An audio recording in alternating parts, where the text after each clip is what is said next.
ہمارے ایک دوست ہیں سرکاری ملازم، جب اس کو نماز جمعے کے لیے کہتے ہیں تو کہتا ہے کہ مجھے پتہ ہے میری کمائی رشوت کی اور حرام ہے اور دیگر جرائم بھی موجود ہیں، تو نماز کا کیا فائدہ؟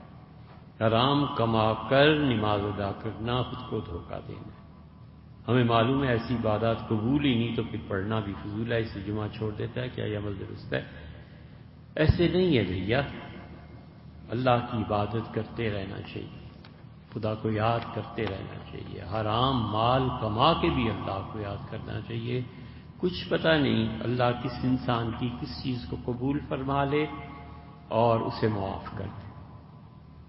آپ نے کبھی غور نہیں کیا جس آدمی نے 100 قتل کیے تھے، پھر وہ چل پڑا توبہ سے مایوس ہو کے، کسی راہب نے اسے بتا دیا اور راستے میں موت آ گئی، تو اللہ تعالیٰ نے فرشتوں کو بھیجا اور پھر آخر پہ ہے کہ اللہ نے اسے بخش دیا۔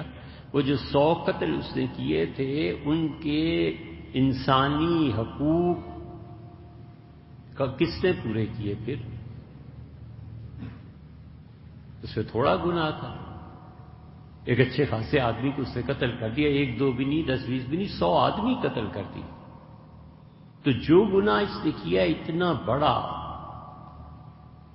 اس کے متعلق رسول اللہ صلی اللہ علیہ وسلم آتے ہیں اللہ نے معاف کر دیا، تو ایسے ہی نہیں معاف کر دیا، اس کا مطلب یہ ہے کہ وہ 100 آدمی جو تھے خدا نے ان کے خون کی ذمہ داری اپنے اوپر لی کہ میں اس کو ادا کر دوں گا، اس کی اولاد کو میں ٹھیک کر دوں گا، اس کی اولاد پہ میں کرم کروں گا۔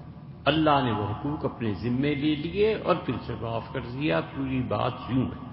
تو اس لیے حرام کام یہ وہ سب کچھ چھوڑنی چاہیے، توبہ کرنی چاہیے، لیکن جس حال میں بھی ہو خدا کی عبادت نہیں چھوڑنی چاہیے۔ ہم ہیں ہی بندگی کے، اصل چیز اللہ کی بندگی ہے۔